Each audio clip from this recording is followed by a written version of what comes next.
We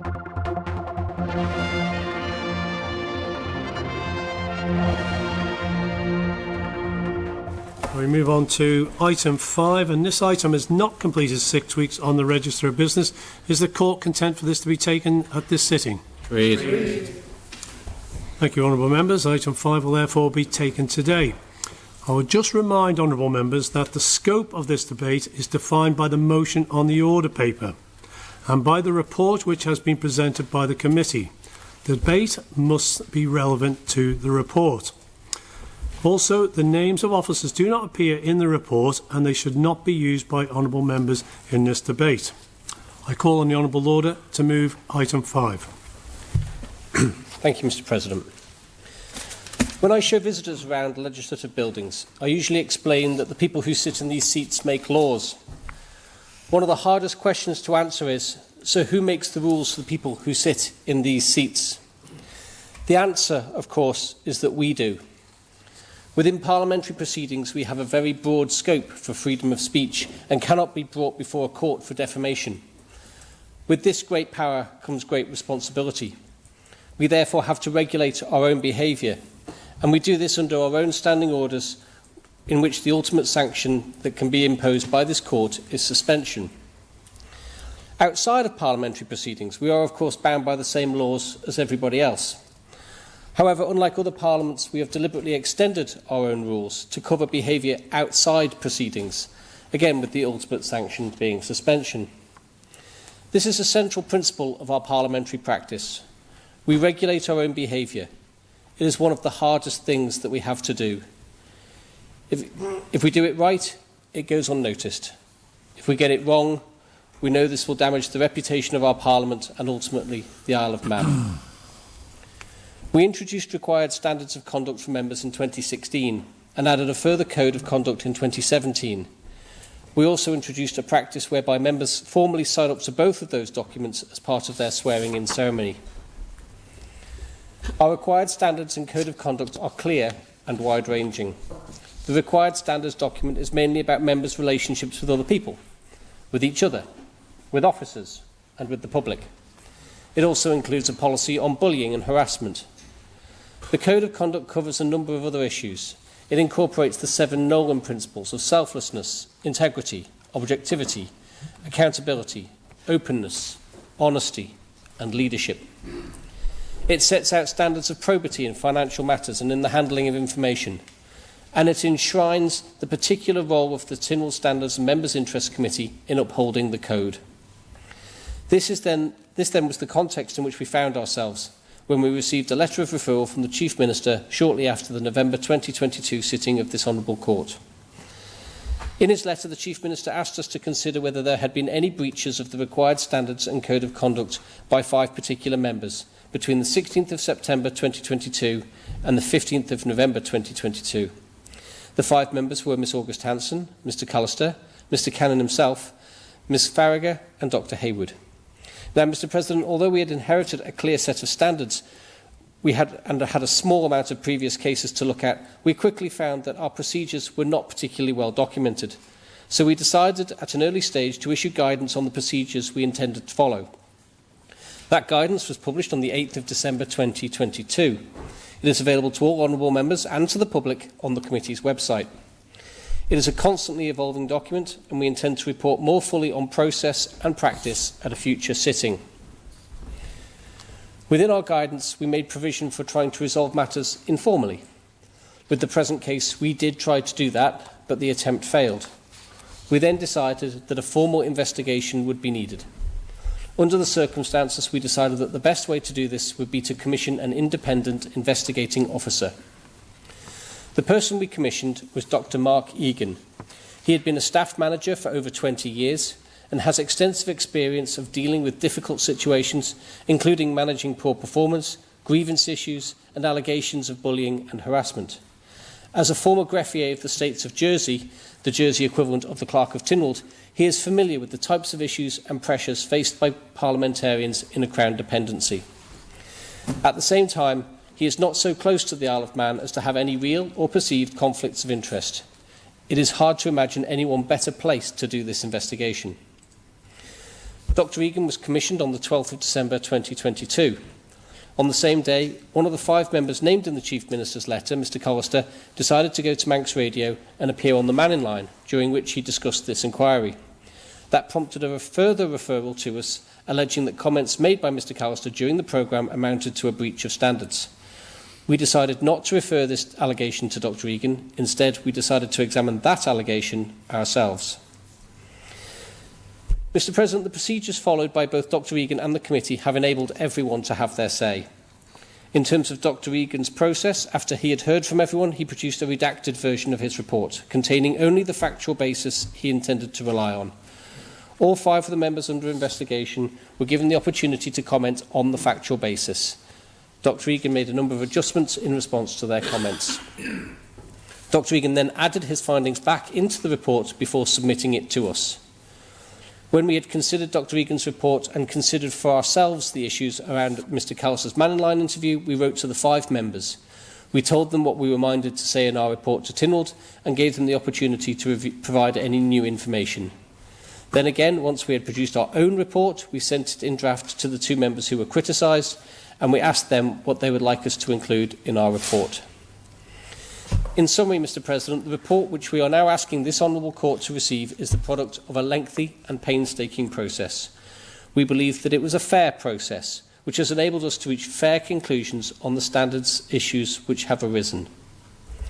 So turning to the conclusions, and first of all, to be quite clear, we say at paragraph 12 that we have decided to adopt Dr Egan's report and findings in their entirety. So our conclusions are Dr Egan's conclusions. And that is not to say that we accepted Dr Egan's advice without thinking through the issues for ourselves. On the contrary, we have considered very carefully the full evidence which Dr Egan submitted to us. We also had a video call with Dr Egan in which we were able to challenge his interpretation of that evidence and listen to his explanations. It was only after testing the findings in that way that we have finally decided to put them forward to Tynwald. In relation to Miss August Hanson, no breach of standards has been found. In relation to Mr Cannon, no breach of standards has been found. In relation to Ms Farragher, no breach of standards has been found. In relation to Dr Hayward, and I will quote directly from our report, we do not find that Dr Hayward breached Tynwald standards of conduct. Given that we have found no breach, we have no recommendation to make to the court on this point. Nevertheless, we invite Dr Hayward to reflect on the appropriate use of language in formal settings. In relation to Mr Callister, again, I will quote directly from our report. Based on the independent investigation, our findings in relation to Mr Callister's conduct are that Mr Callister breached Tynwald standards of conduct by engaging in repeated inappropriate comments which undermined the right to dignity at work of the civil servants hearing those comments. That Mr Callister breached the Tynwald standards of conduct by not acting in a manner consistent with the principle of honesty. And based on our own examination of the evidence relating to the Manx Radio interview, we make the following finding in relation to Mr Callister's conduct. That Mr Callister breached Tynwald standards of conduct by failing to cooperate with an investigation by the Tynwald Standards and Members' Interest Committee, and in particular by commenting in public on matters under investigation in defiance of a clear instruction from the committee not to do so. The fact that he was repeating information which was already in the public domain is no defence. For the reasons set out above, we now make the following recommendation to the Court, that under paragraph 4.3a of the schedule to the standing orders, Tynwald requires Mr Callister to apologise for inappropriate conduct. In closing, I would remind honourable members that for constitutional reasons we are responsible for regulating our own conduct. We cannot get away from this. If our required standards of conduct and code of conduct are going to mean anything, then we have to be able to enforce them. We do this through the committee.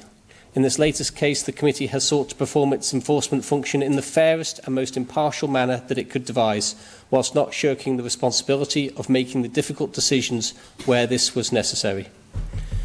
We have delivered our duty to the court, and what happens next is for the court to decide.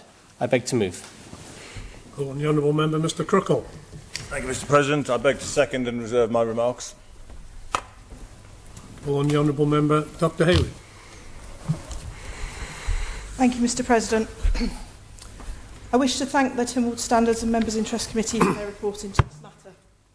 I think it's important that we recognise that the decision to refer these matters to the committee came as a result of allegations made on the floor of this honourable court of less than honourable behaviour.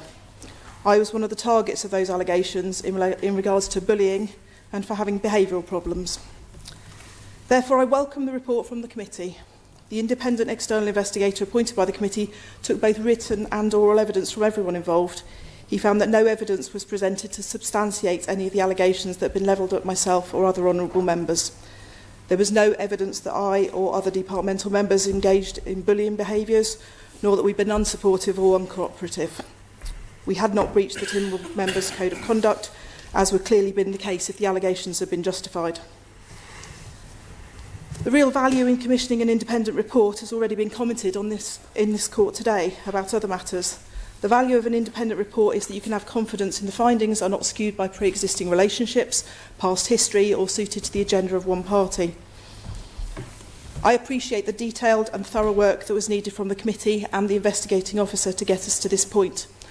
I will not pretend that the last few months have been easy for me. I've experienced considerable stress. I've lost sleep. I spent my Christmas break when I should have been with my family, collating evidence and writing testimony about the events that I witnessed and that I was party to.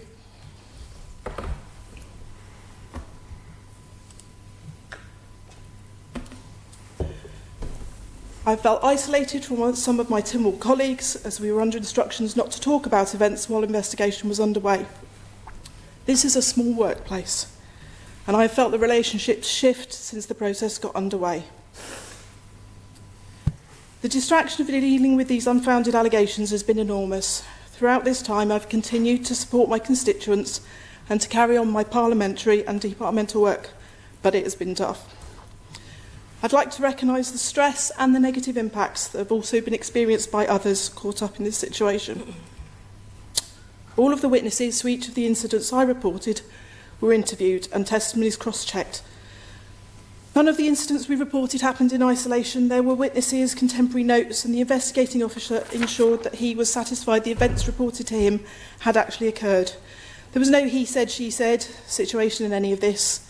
The investigating officer was clear that this was not some sort of perverse conspiracy. And although he uses limited examples in his report, there were several other incidents that were discussed, and then overall there was a picture of behaviours that emerged. It is right that not all of the evidence is made public because much of it is personal, and publishing it will continue to propagate the harms that people have experienced. Maybe one's ability to recall events depends on how much impact they had on you at the time. Reliving some of these events for the investigation has definitely compounded the negative feelings for me. I know that others caught up in this situation have suffered in similar ways. If I had my last wish from my magic genie, I would use it to take away the harms that you've experienced. There is one incident referred to in the report regarding my single use of a phrase including an expletive. Whilst the report finds that this was a one-off and did not constitute a breach of standards, I've been invited to reflect on my choice of language. Mr. President, I am by very nature a reflective person. I'm able to replay situations in my head. I can self-critique for hours, especially during those sleepless hours in the middle of the night. And I've relived and reflected on many of the events of September, October and November last year. I have been over and over the events that led to this report, and I can honestly say how I can't see how I could have behaved any differently at any juncture. How could I turn away from what I saw happening? What sort of person would that have made me? What sort of culture would have developed if inappropriate and undeserved comments which caused stress and fear were allowed to stay unchallenged? We've spoken in this court about culture change. We've spoken about it today, in fact. We've spoken about making government a great place to work. Culture change isn't about creating slogans or setting up integrity phone lines. Culture change requires to be led.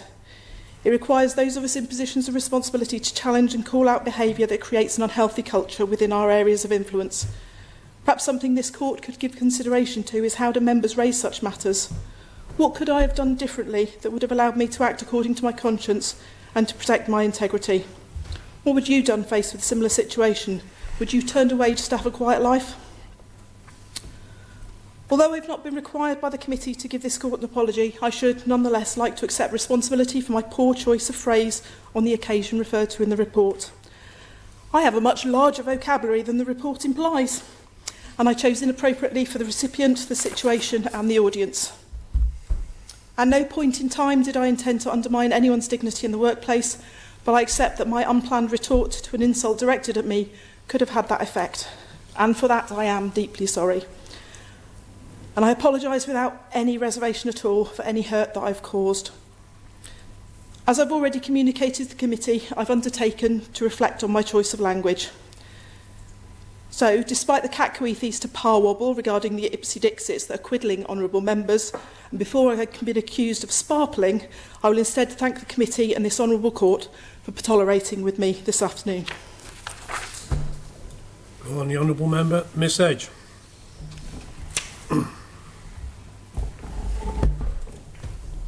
Thank you, Mr. President. Mr. President, it's a sad day when we are here debating a report in Tynwald on a situation that should have been dealt with long before it came to this court. We're here to represent the people and should at all times behave professionally and always aim to resolve situations with members. The atmosphere has certainly changed, Mr. President. Mr. President, it appears clear to me that Mr. Callister has perhaps been let down, as the process, procedures and conflicts have not been addressed. Mr. President, there is mention at paragraph 6 that formal procedures of committee to a large extent were undocumented and it was recognised unfamiliar to members. Why is that, Mr. President? As that should be part of induction for all members. There is comment that there are only 6 members still present today that were in the chamber in May 2016, when the process was last used. That's correct, Mr. President, but there's no mention of the extensive report carried out and published in June 2017, following the previous concerns raised in May 2016. This surprised me, Mr. President, as there were a number of recommendations that had not been implemented or followed, and it should not have taken another concern being raised for this to be addressed. Recommendation 4 in the report of 2017 was about members on appointment and that they should sign the Code of Conduct. Mr. Speaker mentioned that today and that it was put in place. But I've checked, Mr. President, and it was not signed in 2016. However, that was corrected and signed for in 2021, so I'm pleased about that. Recommendation 5, Mr. President, states guidance for new members on the code is vital, but this should be a continuing process. Mr. President, why did guidance only get published when there was another situation? That was a recommendation in 2017.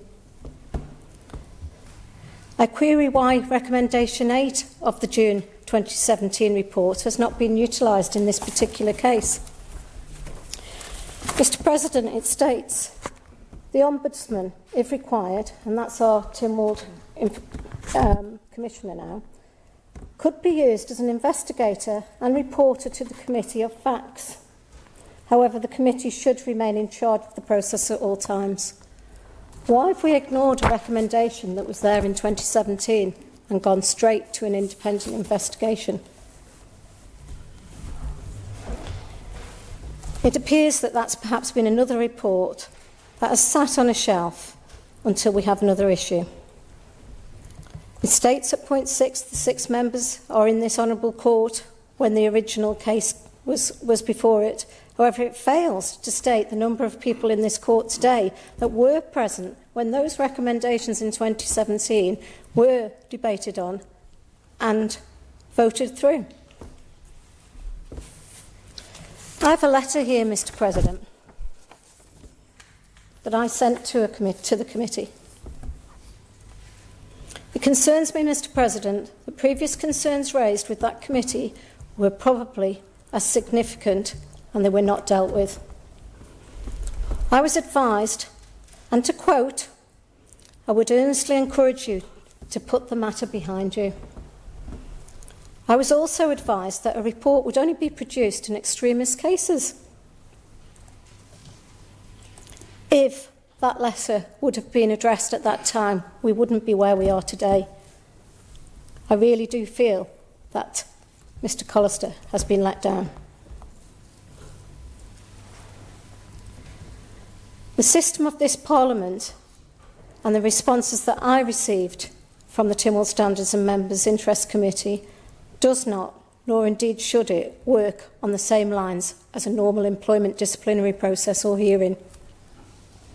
Yet in this report we do seem to be referencing employment terminology, which is fine if that is the way forward, but certainly wasn't the way in 2018.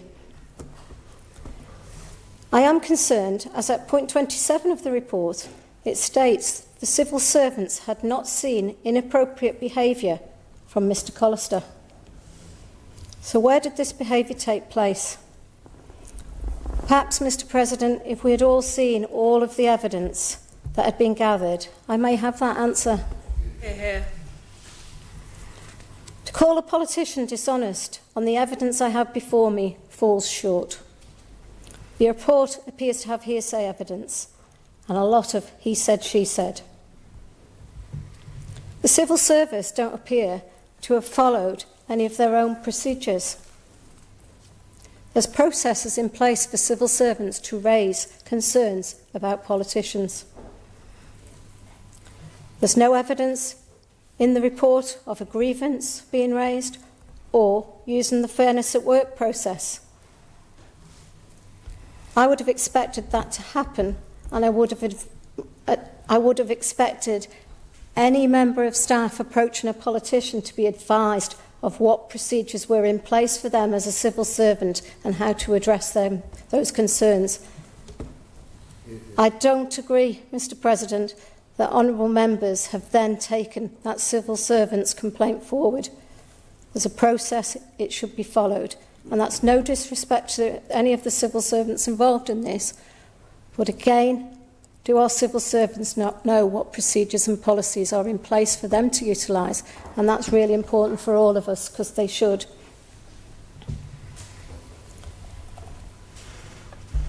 Mr. President, I've got lots more that I could say. And members in here will know or assume that myself and Mr. Callister have had situations in the past where we've disagreed. However, I will not see any honourable member in here treated unfairly, because it could affect all of us one day. The full evidence, I feel, Mr. President, should be published, and before we're standing here to vote on this item today. Go on, the honourable member, Mrs. Christian. Thank you, Mr. President, and I rise having long thought hard about speaking today. A lot of what my honourable colleague Minister Edge has said resonates with me as well. There are extremely important items on the order paper today which need our undivided attention, but I cannot ignore this item here today and not rise. There is no doubt that this situation has shone a light on how we should treat each other. And in the context of the world we live in now, it is more relevant than ever. Behaviours that would have been accepted 5 or 10 or 15 years ago are not acceptable now, in many ways. But we also, all of us know, job pressures can have different effects on people because we have different levels of resilience and experience in these matters. None of us are perfect. We can try to be, and we hope to be.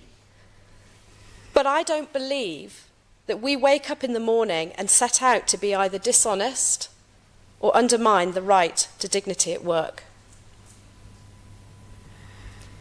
I have, of course, read the report several times, trying to find that clear evidence against what we're being asked to judge today. But I would ask the chair of the Tynwald Standards and Members' Interest Committee, what was the reasoning to not publish the members' statements, albeit they might needed to have been redacted?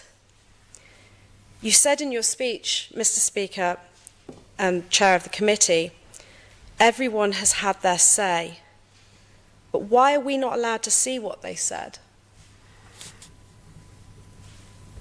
In comparison, ironically, the former Prime Minister Boris Johnson's just submitted a 50-page dossier of evidence to the Privileges Committee yesterday, which is expected to be published. There is too much in question here for me not to see this evidence. You yourself, Mr. Speaker and Chair, have said what happens next is up to the court to decide. Which in my feelings is that means we're being able to either disagree or agree with the findings, which means that we are judging. And I am concerned for all of us that we're doing that without knowing the full evidence. As it is Mr. Callister who may be asked to apologise depending on this vote, I shall speak on this occasion only about my experience as a colleague of Mr. Callister. Since becoming an MHK in 2020, Mr. Callister has helped me on many occasions, and with sound, good advice and debate. We've also worked together as members in a department for 1 year in the last administration. And during this time, I never had cause to question Mr. Callister's honesty towards me. But moving on, which I know the public will want us to do, what happens now? What does this short investigation do? How do apologies on the floor of Tynwald or reflections achieve change? How do we prevent or mitigate these things from happening again? It's disappointing to hear all of the recommendations from the reports that Ms. Edge spoke about. Some of them haven't been adopted, and it's really disappointing that we've wasted this long to find that out. This process has highlighted to me two very important things. We do not have robust frameworks to engage meaningful mediation in situations such as this. And there is a lack of support when a need for personal development is identified.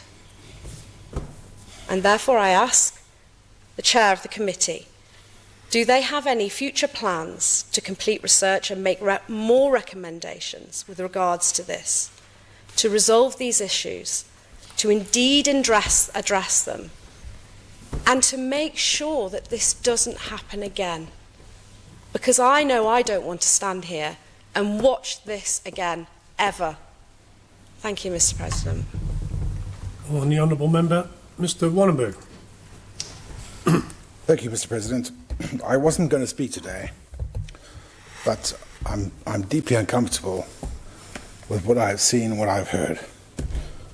I know Mr. Callister to be very decent, honest, and a good man. And I'm sure that applies to everyone else in here. You're here. I don't know many people well in here. I know one person exceptionally well.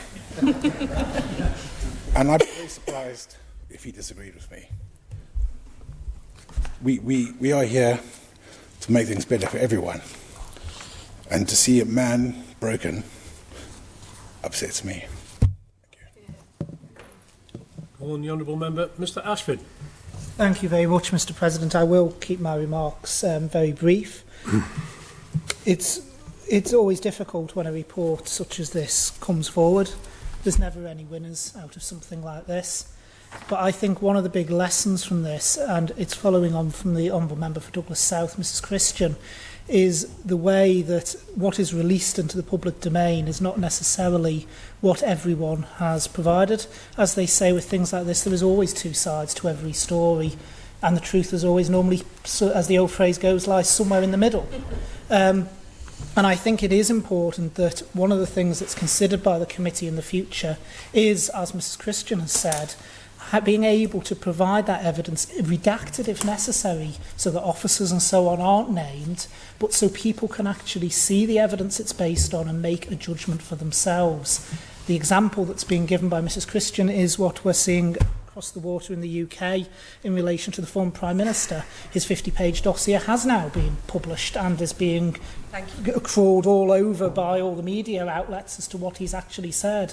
And so both sides of the story have been able to be put out there so that people can make their own judgments. And I think it is important in a process like this for transparency that those statements, unless there is a very valid legal reason as to why they can't be released, actually are put out there.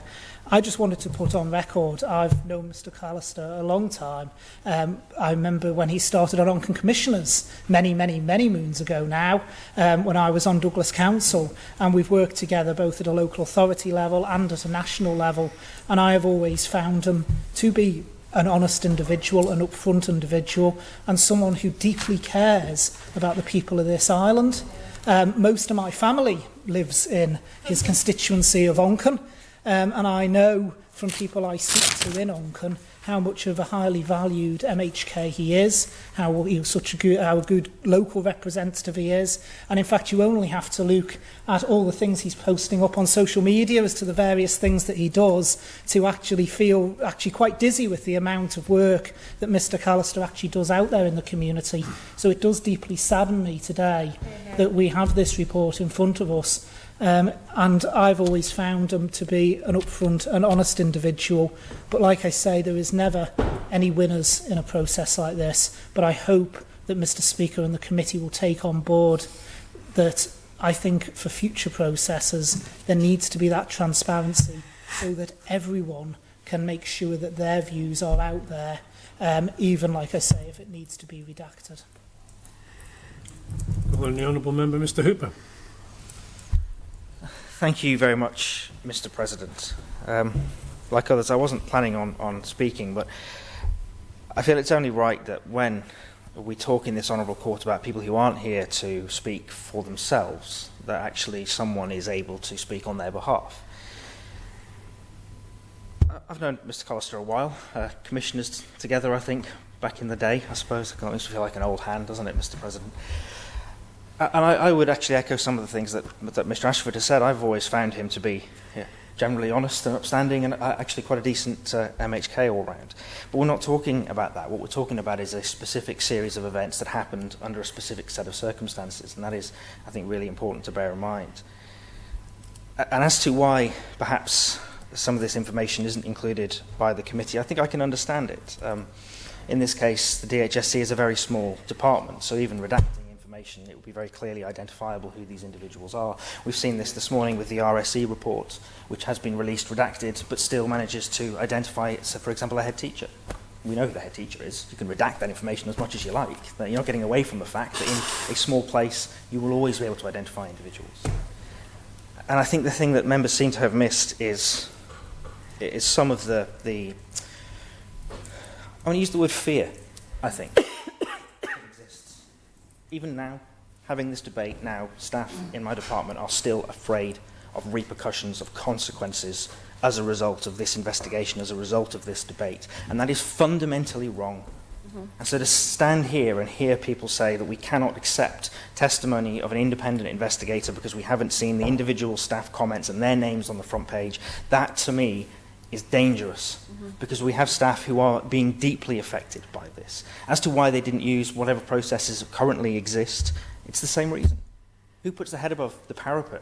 When you read some of the behaviours that are described in the report, who is going to stand up and say, this is me exposing myself to the world in order to make a complaint or blow the whistle? And we've always seen what happens with whistleblowers. So I am very concerned. Of course I would. Yeah, sorry. And I totally do understand where the honourable member's coming from, but it's about upholding good professional behaviour, and there are processes in place, and nobody should be in fear of that. And that's the point I was making. There are processes in place, and they should be able to make and use that. And to be honest, we're in here debating in Tynwald about an honourable member of this court. However, it has involved some of the public servants. So I do understand where Mr Hooper's coming from. However, there are processes in place, and again, it's shown failure on both sides, because the processes in here have not been known and the processes on the other side haven't. Thank you. Mr. Hooper, before you start, Mrs. Christian is asking to give way too. Do you wish? I thought I may as well while you're sitting down. Just to clarify, I actually said the members' statements, not the statements from the officers or any civil servant. I actually said the member statements, just for clarification. Thank you, Mr. President. Mr. Hooper, you have the floor. Thank you, Mr. President. I think that comment by Ms Edge shows the problem here. There are processes, they are understood. They could be the most sufficient processes in the world. When you are afraid, because you've seen what happens when a government, as I think quite rightly happened at the outset of this administration, where there was quite swift and strong action taken, sometimes those processes are not enough to protect individuals, or at least they feel that they're not enough to protect individuals. And that is the critical point here, is you're dealing with people who actually will feel things. They don't just understand things intellectually. This is quite visceral, especially when you're on a small island with a small community. And I just wanted to reiterate that point, really, just to make it clear that I think we need to be very careful when we're talking in this honourable court about things that do affect people who aren't in this room. At a personal level, we have to be careful, I think, in challenging their integrity, or the integrity of a process that in some ways, and I'm guessing here, was designed by the committee to try and protect those individuals to an extent from repercussions, from feedback, from being thrown under the bus, as it were, in this honourable court.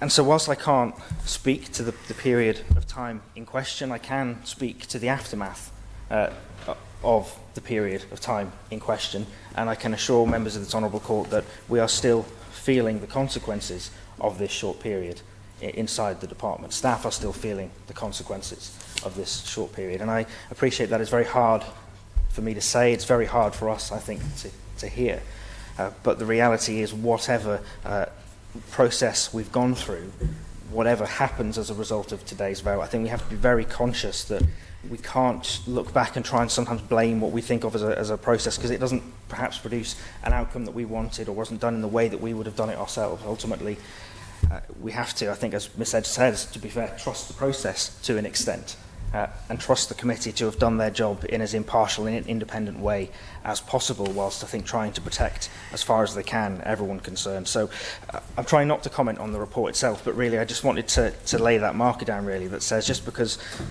we haven't all seen everything, that doesn't necessarily, in any way, in my mind at least, undermine the report's conclusions or the work that was done by the committee and their investigator. Thank you, Mr. President. Lord Bishop. Thank you very much, Mr. President. I wondered if I might just offer a slightly different perspective on some of this. And as I reflect on the debate, I suppose there are many thoughts that come to my mind that would have to do with things like right and wrong, with judgment and responsibility. It might be possible even to level at those some scriptural thoughts, but I don't think I need to do that, in that we've already been given a verse of scripture today, in fact, by my friend, the Minister for the Cabinet Office, who said to us earlier on that there is nothing new under the sun. And I think those perhaps are words that we might take to heart. There is nothing new under the sun, and those words, in fact, were written 3,000 years ago. They remind me, I think, that for all of us, we are human beings. We know that mistakes can be made. We know that our behaviour can sometimes fall short of what we would wish. And we know, too, that no matter what the truth of a subject may be, it is difficult in a complex set of human relationships for the entirety of that truth to be untangled and to be presented in a way that is entirely unambiguous. I wonder how easy that is. And I'm not going to comment particularly on the individual aspects of the report, although clearly I have read it a number of times. I think I'd want to reflect more perhaps around the duty of what it means to be a public servant, to be called to public office, and to operate in an environment that is sometimes acute and highly charged. I think for me, over these past few years, my time in this honourable court has taught me many lessons. And one of the lessons it has taught me is about the cost and the sacrifice of public service. I've had a number of conversations on all sorts of things, I think, with all honourable members here, including those who are most intimately involved in this particular case. And I understand those people to be individuals who are deeply concerned for the community that they serve, who have the confidence of their constituents, and who are called to public office out of a sheer and utter desire to improve the lot of their constituents, to improve the circumstances of human life. Within that, certain things are bound occasionally to happen, to go wrong. We all say words that we sometimes wish we might not have said, and we all receive things, perhaps, that we were meant to receive in a slightly different way. And so as I stand here and listen to the debate this afternoon, I think my overall feeling is simply one of sympathy. It could indeed be me who had misspoken, who had said things that were poorly received or poorly expressed. I've often done that in the past myself. And on that occasion, clearly, we need the understanding and the sympathy of our fellow human beings. And I hope that this afternoon, perhaps, if we're going to speak of lessons learned, as we did in a debate earlier on today, perhaps the lesson that we take to heart is something about the cost of public service, the cost of political life, the circumstances in which we operate, and the fact that for all of us, perhaps, sometimes a degree of sympathy, a degree of concern, and a degree of mutual support is the most important thing in the world. Thank you, Mr. President. Yeah. Go on, the Honourable Member. Mr. Thomas. Thank you very much, Mr. President. Just three brief additional thoughts. The first one is that associate myself with the comparison with what's going on across, and I just want to ask one very specific question. And sorry, the differences with what's going on here, but ask one very specific question in that respect. I was very surprised when Mr. Callister told me that he wasn't allowed to use his own submission to the committee anymore. That just seemed incredibly surprising and unnatural and so on. So that's just one additional point I want to make, regardless of our decision about all of the member submissions. To me, it seems incredible that Mr. Callister, once he'd submitted his own thoughts, wasn't able to use those further because they were the property of the committee. The second point I'd like to add is that I do think there are profound differences in understanding about the role of ministers and the role of departmental members inside this court, and there always have been. So I remember just back in May 2013, when I won the by-election, I was phoned by a minister to offer me a job in his department by Chris Robertshaw. Alan Bell had told him to phone me as I was just celebrating having won the by-election, and I was to be offered a job under Chris Robertshaw terms, which was I wasn't allowed to make any decisions. I wasn't allowed to ever have my mind, inside the departmental policy, but I was a wonderful person and I was very well worth listening to, and so therefore he would love to have me in his department and so on. So that's at one end of the spectrum. But I think Mr. Hooper lives at the other end of the spectrum. I think Minister Hooper, from what I can perceive, genuinely believes that every decision of the Department of Health and Social Care and the Department for Enterprise is a collective decision by part of a team. And it's quite hard to work out when you arrive in this place, where you are in terms of that spectrum. And it's quite hard to work out what a ministerial decision is rather than a departmental decision, given the way the laws work. So I do think somebody's going to need to think through that, even if it's only answering the question that's currently before us about what ministerial decisions have been taken.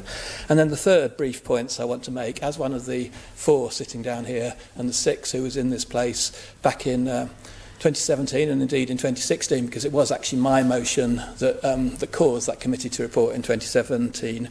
I just wanted to remind everybody what was in my head and in my thoughts back in 2016 when it was me who moved the motion.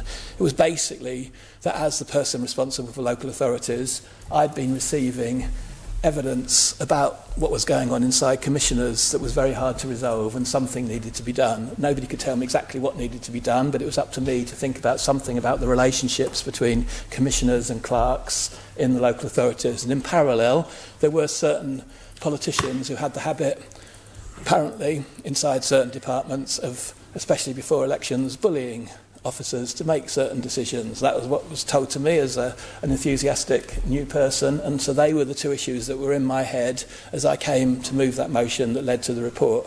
I remember thinking in 2017, I wish I could be more involved in receiving this report and taking forward the recommendations, because it wasn't quite what I had in mind. I would like the procedure to be enhanced. I would like the independence of the member standards to be enhanced, and I would like a system of stepped or staged penalties to be introduced. That's what I said in my speech back in 2016, and I've seen nothing to change my mind in that respect. So I do hope that the right procedures in this court can now finally be applied to these real problems to do with bullying of politicians, bullying of officers, basically unfairness and bad practice inside political environments, but also inside workplaces, which are fundamentally different. Go on, the Honourable Member. Mrs Barber. Thank you, Mr President. I only want to make a short contribution to this debate. But first I want to say that I've worked with all 4 of those who were involved, well 5 including the Chief Minister who's not with us today, in different guises, some in committees, some in departments, some as constituency colleagues. And I can see huge value and contribution from everybody who's involved in this. And it is clear to me from what is in the report that there are things that have gone wrong. There has been a breakdown. And ultimately, as we can see in this court today, there has been significant human damage. And I think that's a topic of regret for all of us. For me, what is absolutely imperative, though, within this for the committee to reflect on is the process. The process to enable people to raise concerns, the process to ensure those concerns are properly managed and coherently managed, and ultimately the process of support. I think it's fair to say that we all struggle at times traversing through what are sometimes challenging roles where not everyone agrees on a number of topics. But what I am absolutely clear on, having been in this honourable court for 7 years now, is that every single person that I have encountered in this role is here to do their best. They want the best for the island, they want the best for their colleagues. We don't always go about it the same way, but everyone wants the best. And I think what is really important is that we reflect and take time now to heal and to get back to doing the most important piece of work that we have, which is serving the Isle of Man. Call on the Honourable Member, Mrs Paul Wilson. Thank you, Mr President, and I too would like to keep my contribution short because I think a number of very important things have been said by other contributors today. I think the points Mrs Barber has just made eloquently actually underline a huge amount of what we ought to take now from this. I certainly, although I'm not one of the 5 members who was referred as part of this investigation, I certainly have reflected myself in the way that Mrs Barber has spoken about. It is not easy when we come into this honourable court. It is not easy when you take on certain responsibilities, and we have a lot to learn. And we all of us make mistakes, there's no question in my mind about that. But I fully agree that the intent of every person here is to make their contribution and do the right thing. Now, if we get things wrong sometimes, then we have to be able to try and support each other and find an environment in which we can learn and move on. I think the reflections that some members have offered, and I do understand this, and I suppose at this point I wear my past professional hat, which is a long time ago now, my past professional hat. But what is incredibly difficult in these situations is when an independent investigator is appointed, we then ask them to look in depth at all aspects. We ask them to gather all the information, to interview all the relevant parties, and to try and find where truth lies. And I think the Lord Bishop spoke very well about how difficult that can be, actually, because we're human, because we intend the best, and because we all of us can and do get things wrong. Even when our intent is good, our impact is not necessarily what we would have intended. And so I think what is difficult, honourable members, is whilst I completely understand the urge to see more and read information, we can't do that in a partial way. And Mrs Christian has said, can we please see the members' statements? I think the challenge in this situation is when staff are involved, and we have touched on the importance of taking care for people who cannot speak for themselves in this situation. And as Mr Hooper has said, who may even be fearful of using other established processes. I think we can't be partial about what we look at. And that is the difficulty now with this situation. It is not just honourable members of this court. it is wider than that. And I think we have to recognise that the committee took a decision to engage an independent investigator. I'm not sure that we can do half an investigation ourselves, albeit I completely empathise with why people may feel that need when they're asked to vote in this honourable court. So I think there is something to be drawn from comments that have been made about how we manage these situations going forward, about what processes are available to members of this honourable court, as well as wider staff. But critically, I think we have to recognise that we do carry huge responsibility. All of us know it is not easy, and all of us must recognise that we can and will make mistakes, but we must be supportive of each other and try our level best to learn and move on. Thank you, Mr. President. Yeah. Go on, the Honourable Member, Mr. Glover. Good remind, Ren, and just echo a lot of comments that have already been made. And we come in here, obviously, to try to do our best, and we will always have to learn as we go along. And this blew up as a result of an urgent question that I asked, which was about the number of ministerial changes. So we all have to accept some responsibility at times for this. But I think I felt uncomfortable all the way through this from that very moment. I've known Onken MHK, Mr. Callister, for many, many years now. I've also got to know the other people involved very well as well. And I know the hurt that has gone through probably all five. I don't go for the Chief Minister, but I'm sure it's affected him having been involved in this and having tried to mediate originally before it got to this stage. So all the five people involved will have hurt. I was uncomfortable about the process, as Mr. Speaker or Chair will know, because I went to see the Chair about seeing more of the evidence. We didn't get a result from that meeting, but we got a reflection on it, and I went away and reflected. And I think the thing is, we've got to trust the process that Tynwald has agreed to, trust the people we put onto that committee, and learn the lessons afterwards. And I think the message I want to say is we have to move on. We've got to find forgiveness as well. It's really important as we come away from this, because we've got to work together, because that's what we've been elected to do, is work for the good of the Isle of Man, and we're all in here because people trusted us to do that. And that's what the people of the Isle of Man expect. With all due respect, I know this is very, very personal indeed. It's a sideshow. Let's move on. Go on, the mover to reply. Good morning, Lecturer. Just to reflect on the debate that we've had, I know that this has been a remarkably difficult time for all of those involved. It's incredibly isolating on all those involved, over and above the usual stresses of representing constituents and the heavy duty of legislating. And I don't underestimate how difficult this has been, or has been even during today's debate. There is no finding in this report that anyone hasn't done their best or tried to get along. I take on board the concerns about the process, and the work had begun on standards procedures, but had been overtaken by events. We've certainly not ignored the recommendation regarding the Tynwald Commissioner for Administration. However, the Tynwald Commissioner did feel that there would be a conflict of interest, and before this process even started, there has been an exchange of correspondence with the Tynwald Commissioner for Administration. And to quote one brief part of it, and I'll happily ask the committee if they're happy for this letter to be circulated so that members can see the opinion in full.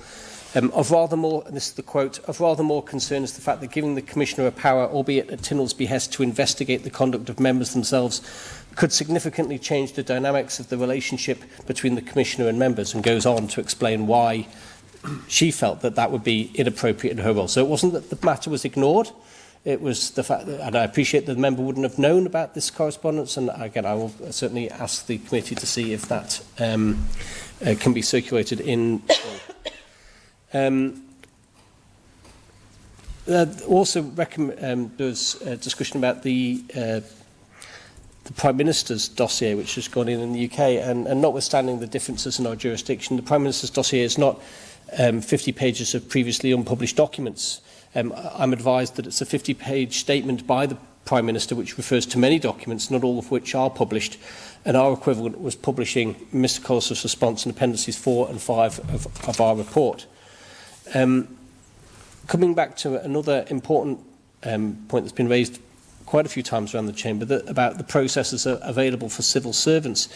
And there is certainly a realisation in the committee that these dots do not join up, that there are opportunities for civil servants to raise matters to their chief executive, but there is no power for the civil service over members of Tynwald.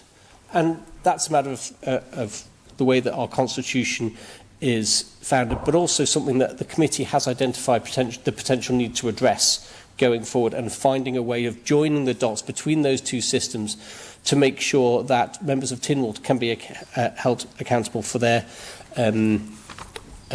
response to staffing issues. There are, I believe, issues under the Government Code, and that, of course, is a matter for the Chief Minister and the Government, but the Tynwald Standards Members' Interest Committee are solely the guardians of the Tynwald Standards and the Codes of Conduct within standing orders. I did say that the committee has identified quite a number of improvements to the process as we have gone through this that need to be documented and improved and changed, and as I said in my opening remarks, we will be reporting back on that as soon as we possibly can. In terms of the lack of support to members, in terms of whether that be about professional or personal improvements, this is something that I've been going on in this place to government to do for some time now, and whilst there has been a process of continual professional development within the Tynwald office, this is now it's based on what we can afford, and that is not the same as the needs of government ministers in a stressful job. I think that more is needed, more could be done there.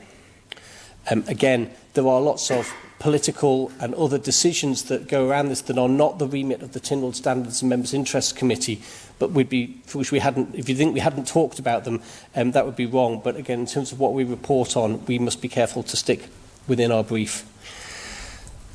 I can't, however, say that any perfect system in the world will mean that this won't happen again. These instances are mercifully infrequent, but there are improvements that are required.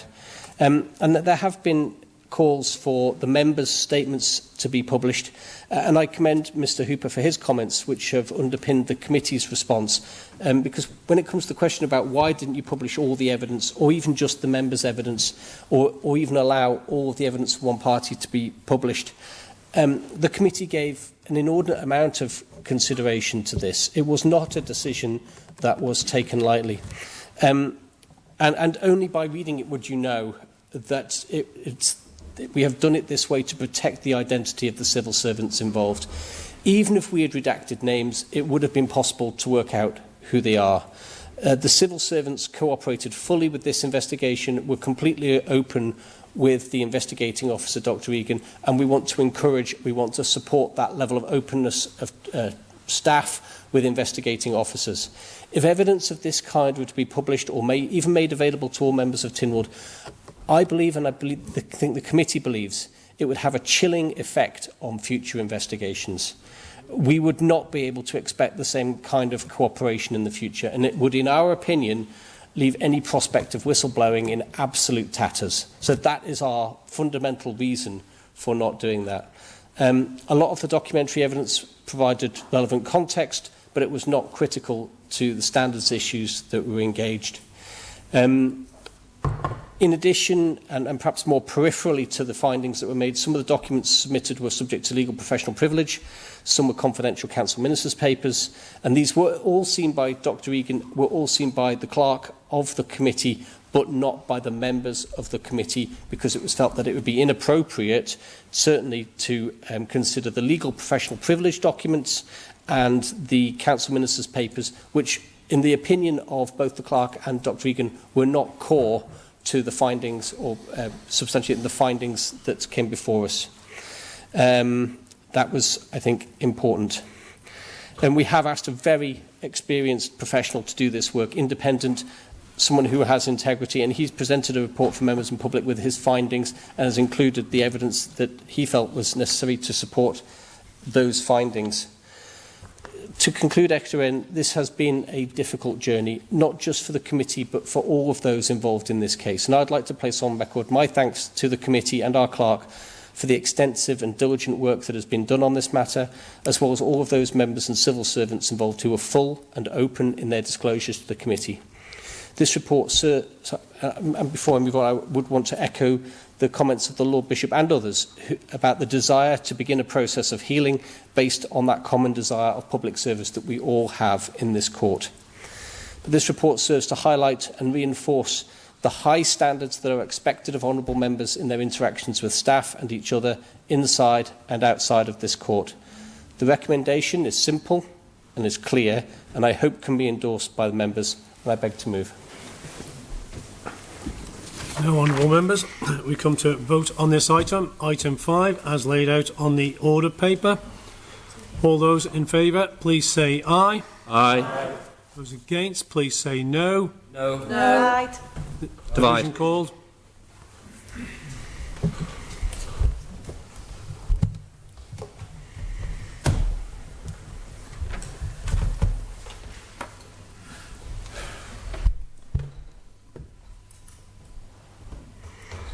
Actually, in the House of Keys, 15 for, 8 against. Legislative Council, 8 for, 1 against. Therefore, motion carried. Now, Mr. Callister, the motion having been carried, you are now subject to an order of Tynwald requiring that you apologise. In a moment, I will invite you to make your apology by way of a personal statement. Under paragraph 4.3a of the schedule of standing orders, I will then have to decide if your apology is acceptable. If I decide it is acceptable, that is the end of the matter. If I decide it is not acceptable, you will be suspended from Tynwald until such times you have complied properly with the order of Tynwald. As a result, you will be required to forthwith to withdraw from the precincts of Tynwald. I call on Mr. Callister. Thank you, Mr. President. I would like to start by thanking the Tynwald Standards and Members' Interest Committee, along with Dr. Mark Egan, for the way that they've approached and dealt with this extremely difficult and sensitive investigation around my dismissal as the Health and Social Care Minister back in November 2022. I can assure this court, my Tynwald colleagues sitting here today, and the wider Manx community that I've always applied the highest level of openness, honesty and accountability, along with the other 4 principles of public life when working on behalf of my constituents in Onken or in government departments, or when asked to sit on various Tynwald committees on behalf of this honourable court. I will continue to serve the people of Onken in this island with a heartfelt passion, but at the same time holding myself and others to account for those very difficult decisions we have to make as elected members. Mr. President, there are sections of this investigation that I find difficult to accept, but I do fully acknowledge, accept and respect the findings of this court here today. For that reason, I do offer my full and sincere apologies to this court, my Tynwald colleagues, my constituents in Onken and the wider Manx community for breaching Tynwald standards and code of conduct. Although the court is not asking me to do this here today, I would also like to offer my sincere apologies to the Chief Minister for the comments I made in this honourable court on the 15th of November 2022. In closing, Mr. President, I would also like to thank my Tynwald colleagues that have spoken so warmly and kindly on my behalf here today. Their continuing support and friendship over the past few months has been immensely appreciated. Thank you, Mr. President. Thank you, Mr. Callister. My decision is that your apology is acceptable. I would like to thank you for complying with the order of Tynwald.